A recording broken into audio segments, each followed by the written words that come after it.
सोमवार 21 जुलाई से संसद का शीतकालीन सत्र शुरू हो गया और सत्र के शुरू होते ही जैसा माना जा रहा था कि हंगामेदार सत्र होगा, बिल्कुल हुआ।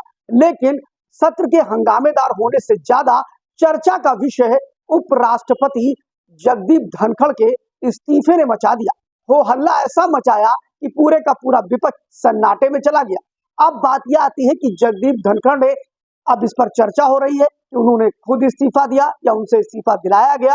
इसके तो और भी कई मायने हैं जिस पर हम बाद में बातचीत करते रहेंगे और उस पर भी आपको खारी खबरें देते रहेंगे। लेकिन सबसे बड़ी बात जो है कि क्या उपराष्ट्रपति जगदीप धनखड़ के बाद अब भारतीय जनता पार्टी किसको उपराष्ट्रपति बनाएगी, ये भी एक बड़ा ही चर्चा का विषय है।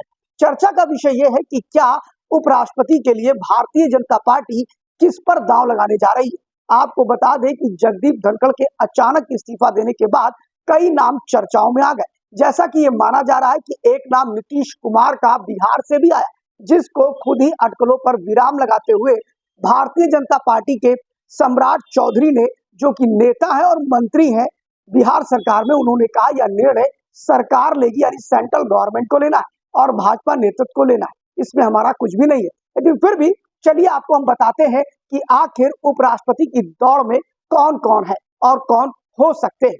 आपको बताते चले कि नरेंद्र मोदी जब भी कोई काम करते हैं तो उसके राजनीतिक नफा और नुकसान पर बहुत ध्यान देते हैं।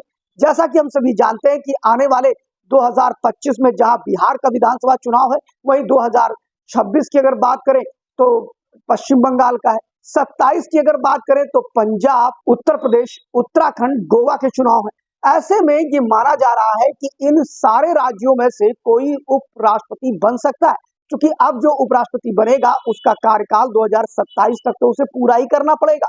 उसके बाद एक बार फिर से चुनाव की प्रक्रिया शुरू होगी।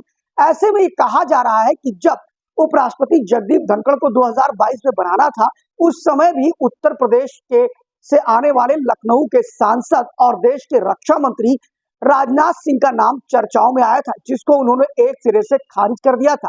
इस बार भी उनके नाम की चर्चा तेजी से चल पड़ी, लेकिन ये माना जा रहा है कि रक्षा मंत्री राजनाथ सिंह उपराष्ट्रपति की दौड़ से बाहर अपने आप को मान रहे हैं और उन्होंने इसकी अनिच्छा पहले भी प्रकट कर दी थी।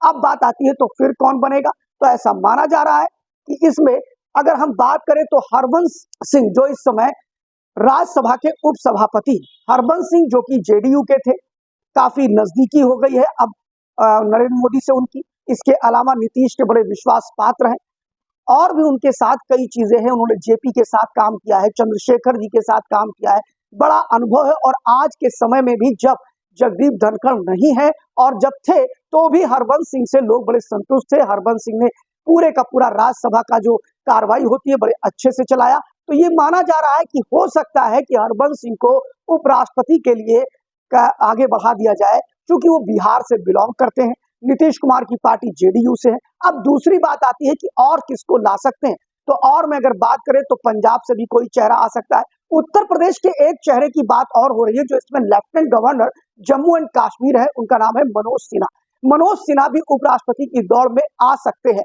ऐसी भी चर्चाएं चल रही है कि उनको दिल्ली की तरफ वो रुख कर सकते हैं और मनोज सिन्हा को भी बना सकते हैं। मनोज सिन्हा नरेंद्र मोदी के बड़े विश्वास पात्र माने जाते हैं, राजनाथ सिंह के भी बड़े विश्वास पात्र हैं और ऐसे में मनोज सिन्हा के नाम की भी चर्चा चल पड़ी है। अब बात आती है कि उत्तराखंड से भी क्या किसी को प्रमोट किया जा सकता है, लेकिन चूंकि उत्तराखंड छोटा राज्य है इसलिए वहां से कोई दांव नहीं लगाया सकता। जातीय समीकरण के आधार पर उत्तराखंड से भी आ सकते हैं, पश्चिम बंगाल से भी किसी का नाम प्रपोज हो सकता है। लेकिन एक सबसे बड़ा नाम जो सबसे अधिक चर्चा में चल रहा है कि इन नामों के अलावा भी एक नाम है जिसको अभी जल्दी ही राज्यपाल से हटाया गया है। वो नाम है बिहार के पूर्व राज्यपाल आरिफ मोहम्मद खान का। आरिफ मोहम्मद खान एक बड़ा नाम है। 1984 में शाहबानो केस में आरिफ मोहम्मद खान की स्थिति अगर आपको बता दें तो आरिफ मोहम्मद खान ने कैबिनेट से रिजाइन कर दिया था। आरिफ मोहम्मद खान ने बसपा, भाजपा और अन्य पार्टियों में भी काम किया है। आरिफ मोहम्मद खान इस समय भारतीय जनता पार्टी के पोस्टर बॉय। केरला में भी वो काफी दिनों तक राज्यपाल रहे, उसके बाद बिहार में आए। ऐसा माना जा रहा है कि भारतीय जनता पार्टी आरिफ मोहम्मद खान पर भी दांव लगा सकती है।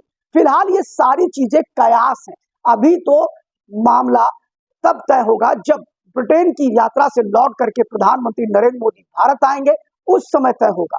ये भारतीय जनता पार्टी इस समय की जो नरेंद्र मोदी की भारतीय जनता पार्टी है, नरेंद्र मोदी की जो सरकार है उसमें सिर्फ कयास लगाए जा सकते हैं, पक्के तौर पे नहीं कहा जा सकता कि कब क्या और कैसे होगा, ये बताना मुश्किल है। लेकिन इन नामों की चर्चा बड़ी तेजी से है। उपराष्ट्रपति के दौड़ में नीतीश कुमार के बड़े ही परम और इस समय उप सभापति हरबंस सिंह, आरिफ मोहम्मद खान, मनोज सिन्हा जैसे नाम अभी आगे चल रहे हैं।